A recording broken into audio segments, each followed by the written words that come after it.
God incarnate of the last days has come chiefly in order to speak His words, to explain all that is necessary to the life of man, to point out that which man should enter into, to show man the deeds of God, and to show man the wisdom, omnipotence, and wondrousness of God.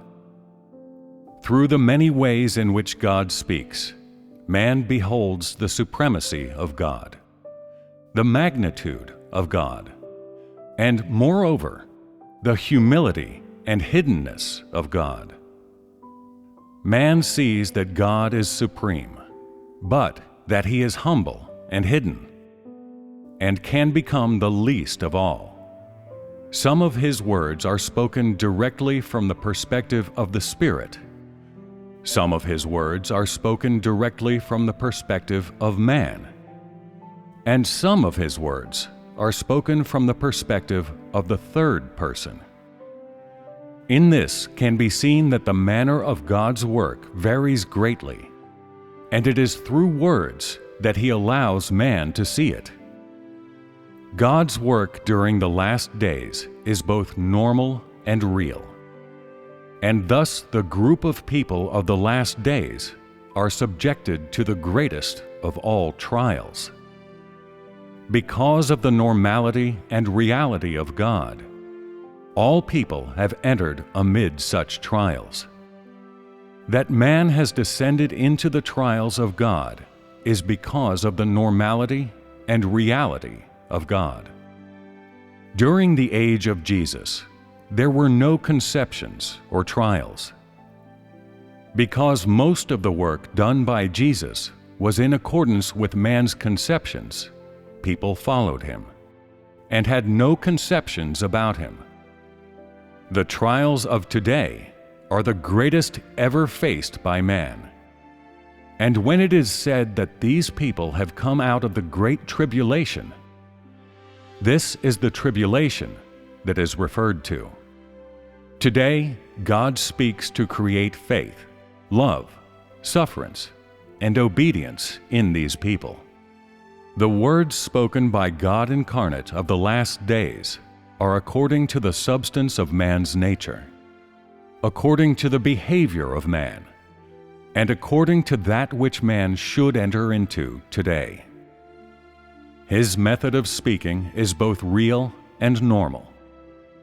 He does not speak of tomorrow, nor does He look back on yesterday. He speaks only of that which should be entered into, put into practice, and understood today.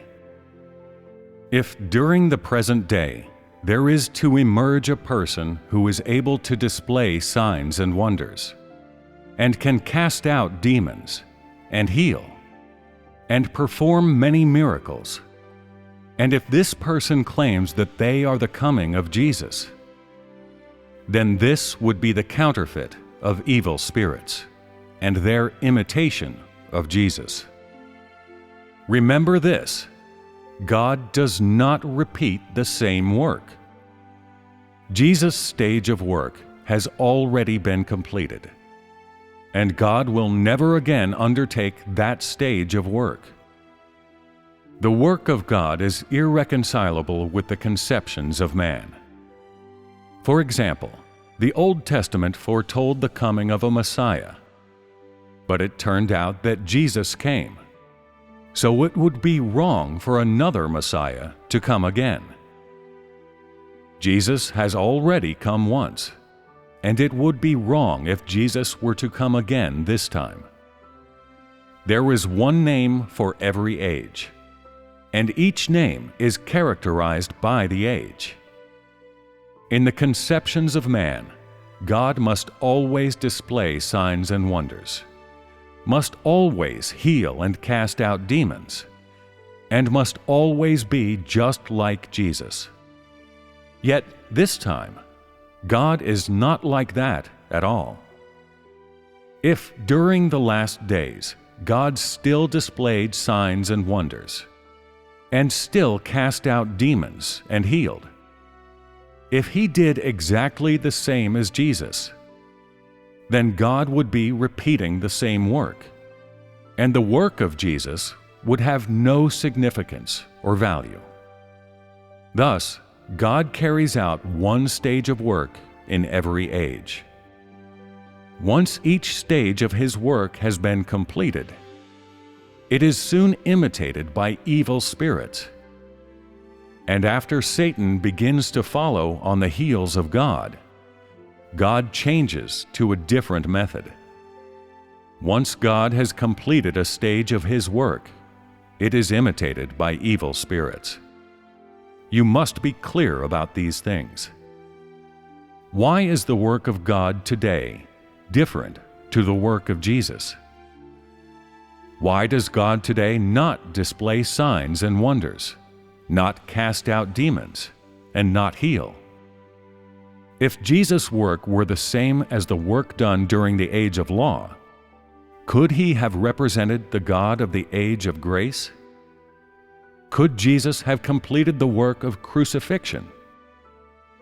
If, as in the age of law, Jesus had entered into the temple and kept the Sabbath, then He would have been persecuted by none and embraced by all. If that were so, could He have been crucified? Could He have completed the work of redemption? What would be the point if God incarnate of the last days displayed signs and wonders like Jesus? Only if God does another part of His work during the last days, one that represents part of His management plan, can man gain a deeper knowledge of God. And only then can God's management plan be completed.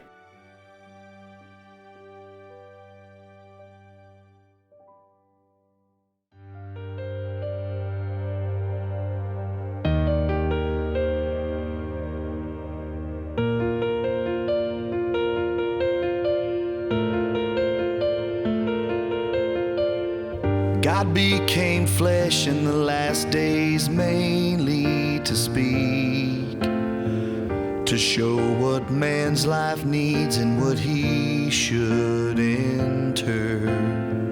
Show man God's deeds and His omnipotence. Show man God's wondrousness and His wisdom. Through the many ways in which God speaks His words, man sees God's supremacy, magnitude, sees God's humility and hiddenness, that the supreme God can become the least of all. God uses words, not signs and wonders, to perfect man in the last days. Words expose, they judge and chastise, and make man perfect in every way. In the words of God, man comes to see God's loveliness and His wisdom. Man understands God's disposition. Through God's words he sees the deeds of God.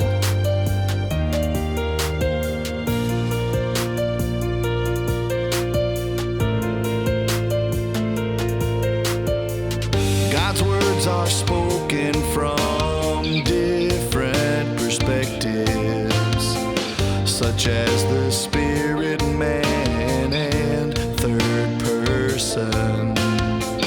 Through God's words, man sees God works in different ways. This age's main works to provide words for man's life. It is to disclose man's nature, corruption, eliminate man's knowledge and culture, old and futile thinking, religious notions. This must all be laid bare and cleansed through God's word. God uses words, not signs and wonders, to perfect man in the last days. Words expose, they judge and chastise, and make man perfect in every way. In the words of God, man comes to see God's loveliness and His wisdom. Man understands God's disposition. Through God's words he sees the deeds of God.